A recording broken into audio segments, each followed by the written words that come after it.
अभी आगरा में फिर एक लड़के ने सुसाइड की, मनोज शर्मा ने। अतुल का केस इतना क्रिटिकल था ही। स्थितियां बिगड़ती जा रही हैं और नित्य दिन बिगड़ती जा रही हैं। पशु को प्रजनन करना है, साल के 1 महीने में करेगा। उसके लिए प्रजनन क्रिया जो है वो आनंद नहीं है, इंसान के लिए है।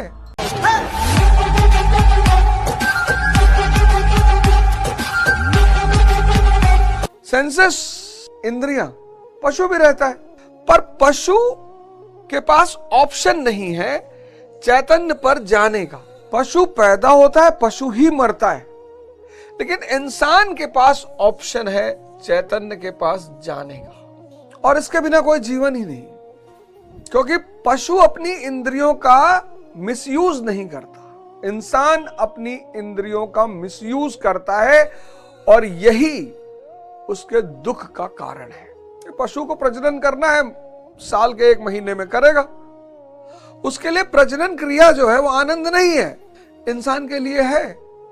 पशु के लिए विभिन्न वैरायटी का भोजन आनंद नहीं है, इंसान के लिए है। पशु के लिए किसी को गाली देना, बुराई करना आनंद नहीं है, इंसान के लिए है। अभी आगरा में फिर एक लड़के ने सुसाइड की, मनोज शर्मा ने। अतुल का केस इतना क्रिटिकल था ही। स्थितियां बिगड़ती जा रही हैं, स्थितियां बिगड़ती जा रही हैं और नित्य दिन बिगड़ती जा रही हैं। वर्धमान यहां बैठे, फिर महावीर यहां बैठे, नरेंद्र यहां बैठे, स्वामी विवेकानंद यहां बैठे।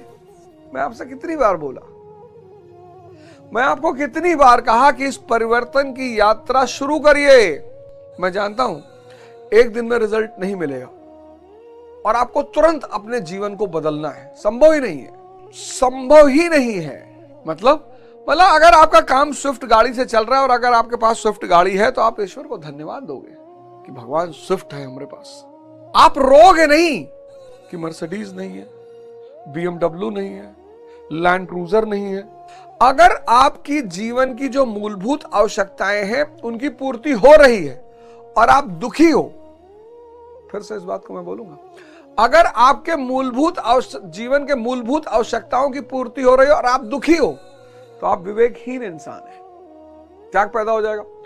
त्याग के साथ एक चीज शुरू हो जाएगी, तपस्या। अब ये क्या बला है तपस्या? तपस्या जो है वो आपको सुख से बचाएगी। आपको पता है खाना खाना है और बढ़िया मटर पनीर बनी है और शानदार बनी है, तो जीभ के लिए नहीं खाना है, पेट के लिए खाना है। यह है त्याग। अगर आप जीभ के लिए खाओगे तो 2 किलो मटर पनीर खा जाओगे और फिर अजगर की तरह पड़े रहोगे। जीभ के लिए नहीं खाना है, जीभ के लिए नहीं खाना है, पेट के लिए खाना है। धीरे धीरे सुखों का, आप सुख को छोड़ते जाओगे। यही तपस्या है। पहली राजनीतिक पारी थी, 46,000 वोट मिले, दूसरे पोजीशन पर रहे। 46,000 लोगों ने मेरे ऊपर विश्वास जताया। 1 महीने का टाइम मिला मुझे, 1 महीना, सिर्फ 1 महीने का टाइम मिला अपने लोगों से मिलने का, और बहुत आनंद आया। जीवन के विभिन्न रूप देखे, लोगों से मुलाकात हुई, ऐसी ऐसी चीजें देखी जो शायद किताब में पढ़कर कभी समझ में नहीं आता।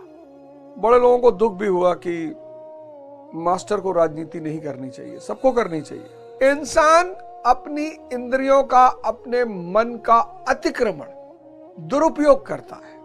उस मन और इंद्रियों का सदुपयोग करना है एक महान यात्रा की तरफ जाने के लिए, और फिर आपके अंदर भगवत्ता के गुण पैदा हो जाएंगे। अब ये क्या है भगवत्ता के गुण?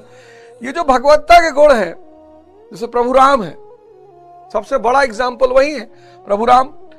अब प्रभु राम माता शबरी के जूठे बेर खा ले रहे, केवट राज से गले मिल रहे, समंदर से हाथ जोड़ रहे। शक्ति होने के बाद अगर आप ये सब करते हैं तो आपके अंदर भगवत्ता के लक्षण हैं, और अगर आपके अंदर भगवत्ता के लक्षण हैं तो आप भी भगवान हैं। मैं थोड़ी कह रहा हूं। सिद्धार्थ यहां बैठे थे, सिद्धार्थ यहां बैठे थे, यहां बुद्ध यहां बैठे।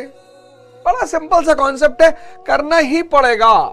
सिद्धार्थ यहां बैठे लेकिन बुद्ध यहां बैठे।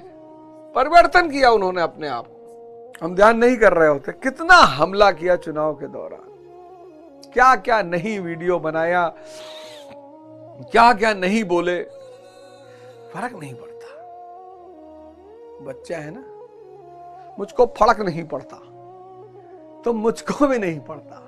बाहर जो भी हो रहा है, इस शरीर के बाहर जो भी हो रहा है वो नाटक है। और नाटक में सीन कभी अच्छे होंगे कभी बुरे होंगे, लेकिन नाटक का बुरा ही क्या मानना। ना आज राम है, ना रावण है, ना कंस है, ना कृष्ण है, ना सिकंदर है, ना हलाकू है। सब समय की धारा में बह गए। अगर आंतरिक स्थिति मजबूत नहीं होती तो मैं चुनाव नहीं लड़ पाता। सोसाइटी फिर झुग्गी। मतलब इतना पटपड़गंज इतना डाइवर्सिफाइड क्षेत्र है, लेकिन है बहुत अच्छा।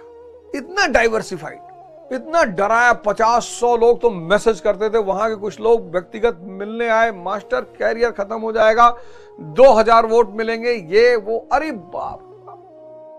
और न जाने क्या क्या। पर मुझे पता था कि ये करना है, मतलब करना है। क्यों करना है ये भी पता था। मैंने आपसे हमेशा कहा कि ये जो जीवन है ना, आप इसको इतना कॉम्प्लेक्स क्यों बनाते हो। ये नहीं करना चाहिए, वो नहीं करना चाहिए। ये जीवन एक यात्रा है, यात्रा। ये जीवन एक यात्रा है। कहां से? इंद्रियों से। कहां तक? सेंसेस से लेकर कॉन्शियस, चेतना तक। और ये यात्रा सबको करनी है। पिछले एपिसोड में मैंने आपको बताया कि भारत महान क्यों है। हमने द्विज का सिद्धांत, बहुत लोग परेशान रहे। कई बार मैं बाहर गया तो लोगों ने पूछा कि भाई भारत में भगवान क्यों पैदा होते हैं। फॉर्मूला पता है हमें, हमको फॉर्मूला पता है। 4 चीजें आपको करनी पड़ेंगी, तब जाके आपके जीवन में परिवर्तन आएगा। 4। पहला, सेवा करनी ही पड़ेगी, कोई रास्ता ही नहीं है। सिख कर रहे हैं, दुनिया की 2nd रिचेस्ट कम्युनिटी है, दुनिया की दूसरी धनी वर्ग है।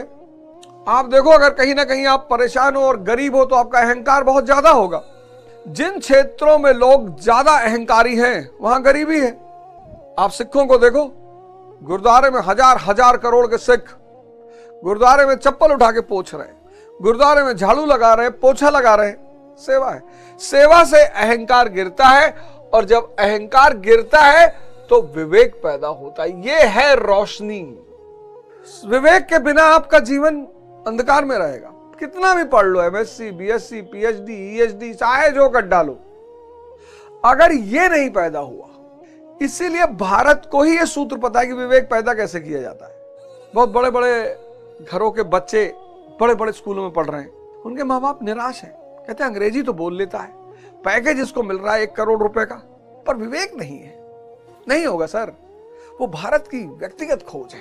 कुछ चीजें हैं ना जो भारत की व्यक्तिगत खोज है। द्विज, योग, ध्यान, विवेक, ये भारत की व्यक्तिगत खोज है। ये ताकत है भारत की। मैं पहले जब पढ़ूं, मैं देखूं कि ये जितने बड़े लोग हुए, संत महात्मा हुए, लोगों ने इनको बहुत परेशान किया। इन्होंने पलटकर जवाब क्यों नहीं दिया? क्योंकि ये बात मेरे समझ के बहुत परे थी कि ऐसा क्यों हुआ। जब इन्हें दिखाई पड़ गया कि ये बेचारे तुम्हारी स्थिरता का राज खोज रहे हैं, त्याग, हाँ, त्याग पैदा हो जाएगा। किस बात का? माया जो है, माया यानी ये दृश्यगत संसार है। माया जो भी इन 2 आंखों से दिख रहा है वो माया है, क्योंकि वो बदल रहा है, चेंज हो रहा है। एक डिप आप गंगा में लेते हो और गंगा से बाहर निकलते हो। गंगा मैया से याद आया, महाकुंभ में आप सभी लोगों ने स्नान किया होगा। बहुत बहुत शुभकामनाएं आप सबको। भारत की एक बहुत बड़ी परंपरा है महाकुंभ, कुंभ, उस पर भी चर्चा करेंगे। और बहुत बहुत शुभकामनाएं, आपने इस परिस्थिति में जाकर गंगा जी में स्नान किया, बहुत बहुत संगम में आपने स्नान किया। लेकिन उस स्नान का महत्व तब होगा जब आप साधना शुरू करोगे, तो विवेक पैदा होगा, आप त्याग करना शुरू कर दोगे। आप माया का प्रयोग सिर्फ आवश्यकता के अनुसार करोगे